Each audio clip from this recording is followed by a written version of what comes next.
की आवाम और जनता को जो एक उम्मीद थी कि कांग्रेस यहाँ पर गवर्नेंस करेगी। कांग्रेस तो पहले ही साल से इनके लड़ाई झगड़े शुरू हो गए। गवर्नेंस नहीं हुआ। जो जनता उम्मीद कर रही थी कि उनके तकालीफ मसाइल हल होंगे, वो नहीं हुए और कांग्रेस में अंदरूनी झगड़ा चलता रहा और फिर कम्युनलिज्म बढ़ता गया। यहाँ पर अल्पसंख्यक समाज हो या जितने 32 बिरादरियाँ हों, उनका कुछ नहीं हुआ। तो ऑल इन ऑल बहुत से मुद्दे हैं। बीजेपी का कम्युनलिज्म है, बीजेपी का मेजॉरिटेरिज्म है, बीजेपी का एक बर्ताव आप देख रहे हैं पूरे देश में किस तरीके से वो कर रहे हैं। ये सब चीज़ें, सब मुद्दे रहेंगे इस विधानसभा के चुनाव में।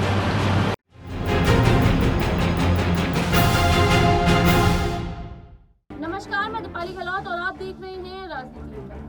विधानसभा चुनाव नजदीक है। विधानसभा चुनाव बिल्कुल बच चुका है। आपको बता दें कि विधानसभा चुनाव से जुड़ी हुई एक बड़ी खबर सामने आई है। ये खबर है ओबीसी को लेकर। आपको बता दें कि असदुद्दीन ओवैसी ने रिपोर्टर से बातचीत करने के दौरान कांग्रेस पार्टी से नाराजगी जताते हुए अपनी पार्टी से इलेक्शन लड़ने की घोषणा की है। इस वीडियो के माध्यम से हम आपको दिखाएंगे कि ओवैसी ने अपनी पार्टी को किस तरीके से संबोधित किया और अपनी पार्टी के बारे में क्या बात कही। की आवाम और जनता को जो एक उम्मीद थी कि कांग्रेस यहाँ पर गवर्नेंस करेगी। कांग्रेस तो पहले ही साल से इनके लड़ाई झगड़े शुरू हो गए। गवर्नेंस नहीं हुआ। जो जनता उम्मीद कर रही थी कि उनके तकालीफ मसाइल हल होंगे, वो नहीं हुए और कांग्रेस में अंदरूनी झगड़ा चलता रहा और फिर कम्युनलिज्म बढ़ता गया। यहाँ पर अल्पसंख्यक समाज हो या जितने 32 बिरादरियाँ हों, उनका कुछ नहीं हुआ। तो ऑल इन ऑल बहुत से मुद्दे हैं। बीजेपी का कम्युनलिज्म है, बीजेपी का मेजॉरिटेरिज्म है, बीजेपी का एक बर्ताव आप देख रहे हैं पूरे देश में किस तरीके से वो कर रहे हैं। ये सब चीज़ें, सब मुद्दे रहेंगे इस विधानसभा के चुनाव में। वैसे साहब, जिस तरीके से आपकी टीम काम कर रही है, ग्राउंड पर कहीं नज़र नहीं आती है।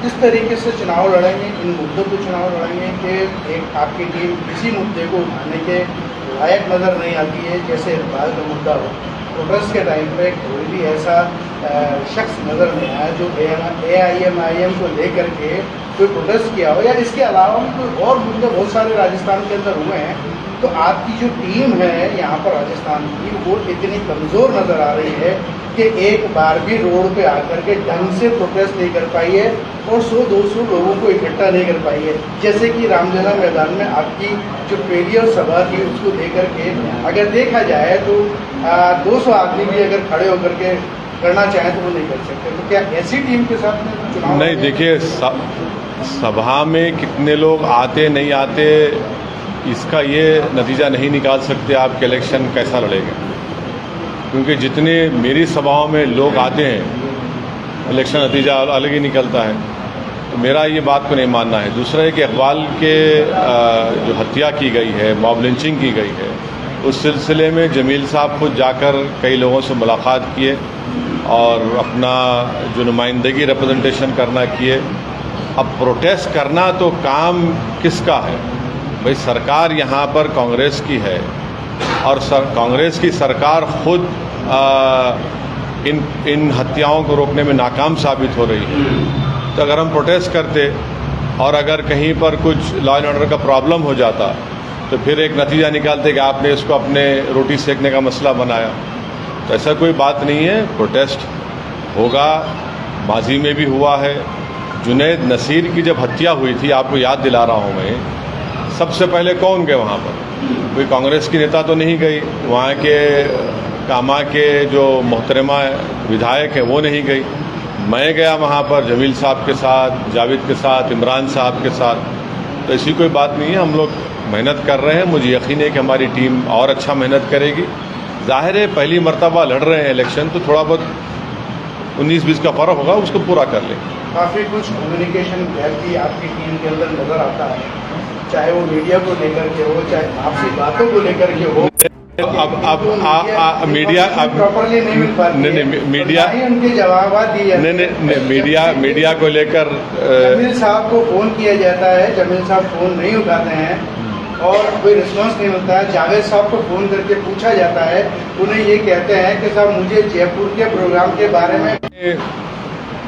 मोदी सरकार चीन के बारे में भारत की आवाम को नहीं बताना चाहती है।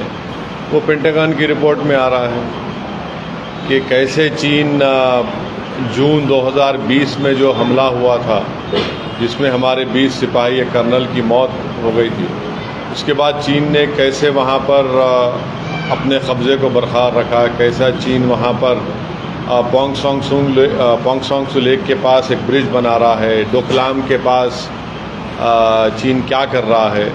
तो ये सब बातें देश के प्रधानमंत्री और उनकी सरकार नहीं बता रही है, मगर दुनिया को मालूम है।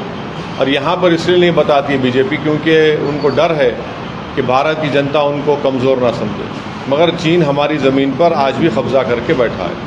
वैसे साहब एक चीज़ और है, कांग्रेस की तरफ से ये आप पर इल्ज़ाम है कि जैसे कि आपने देखा विधानसभा चुनाव में 3 कैंडिडेट का ऐलान करते हुए ओबीसी ने अपनी बात का गठन कहा। उन्होंने बताया किस तरह हवा महल में और वो किस किस जगह पर, यानी कि फतेहपुर और कामा में किस किस जगह पर वो अपने इलेक्शंस को लेकर बात करते हुए नजर आए। ऐसे ही उन्होंने कांग्रेस पार्टी के ऊपर अपनी नाराजगी जताई और वो किस तरह से 3 सभा और जाएंगी। उन्होंने 3 सभाओं पर और बात की कि मैं और 3 सभाओं पर बात करूंगा, जैसे कि जयपुर में और जगहों पर भी वो जाकर बातचीत करेंगे।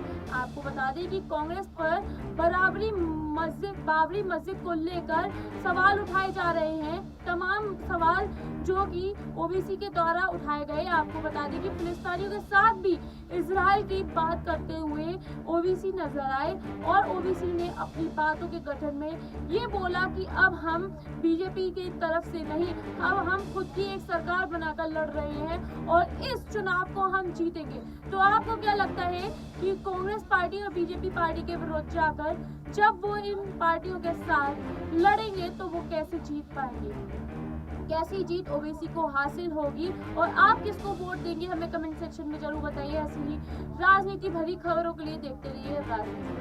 धन्यवाद।